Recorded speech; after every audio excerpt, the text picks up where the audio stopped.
Madurai வாடிப்பட்டில் work shop உரிமையாளரை தாக்கிய சம்பவம் தொடர்பாக காவல் உதவி ஆய்வாளர் சஸ்பெண்ட் செய்யப்பட்டுள்ளார். அதனை அண்மை செய்தியாக பார்த்துக் கொண்டு வருகிறோம். இதுகுறித்த முழு விவரங்களை வழங்க செய்தியாளர் அருண் நம்மோடு இணைப்பில் காத்திருக்கிறார். அருண், வணக்கம். விவரங்கள். மதுரை மாவட்டம் வாடிப்பட்டி பகுதியில் ராயல் என்ஃபீல்டு இருசக்கர வாகன பழுது நீக்கும் ஒர்க் ஷாப் கடை வைத்திருப்பவர் திண்டுக்கல் மாவட்டம் நிலக்கோட்டை பகுதியைச் சேர்ந்த சீனிவாசன் என்பவர்.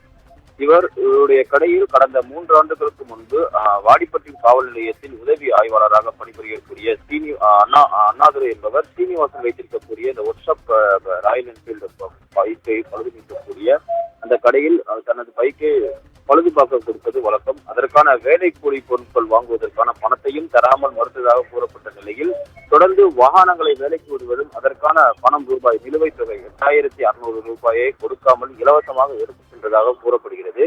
மேலும் இந்த உதவி ஆய்வாளர் அண்ணாதுரை என்பவர் தற்போது பாலமேடு காவல் நிலையத்தில் பணிபுரிந்து வருகிறார்.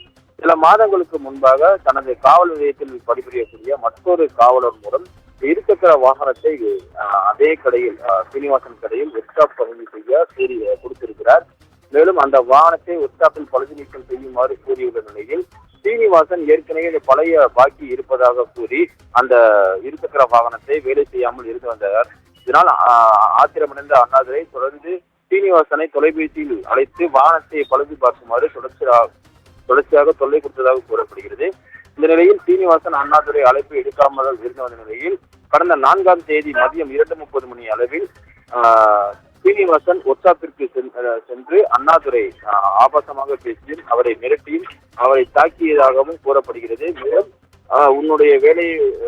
உன்னை வேலை பார்க்க விடமாட்டேன் என்றும் உன் மீது கஞ்சா வழக்கு போடுவேன் என மிரட்டி வாகனத்தில் அவருடைய காரில் ஏற்ற முயற்சித்ததாக கூறப்படுகிறது. இதனால் அந்த சிசிடிவி காட்சி நேற்றைய தினம் வெளியான நிலையில் தற்போது அவர் மீது துறை ரீதியாக மதுரை தென்மண்டல ஐஜி பிரேமானந்த் சிங்கா தற்போது அவரை சஸ்பெண்ட் செய்து ஒரு நடவடிக்கை மேற்கொண்டிருக்கிறார். தன்னுடைய இருசக்கர வாகனத்தை பழுது பார்க்க முடியாது என கூறிய அந்த ஒர்க் ஷாப் உரிமையாளரை கடுமையாக தாக்கி ஆபாசமாக பேசியும் காரில் ஏற்ற முயற்சி செய்தது குறித்து சிசிடிவி காட்சிகள் வெளியான நிலையில் தனது பதவியை துஷ்பிரயோகம் செய்ததாகவும் அதிகாரத்தை அத்துமீறி நடந்து கொண்டதாகவும் அவர் மீது தற்போது துறை ரீதியாக தென்மண்டல ஐஜி பிரேமானந்த் சிங்கா தற்போது அதிரடி நடவடிக்கை மேற்கொண்டிருக்கிறார். விவரங்களுக்கு நன்றி அருண்.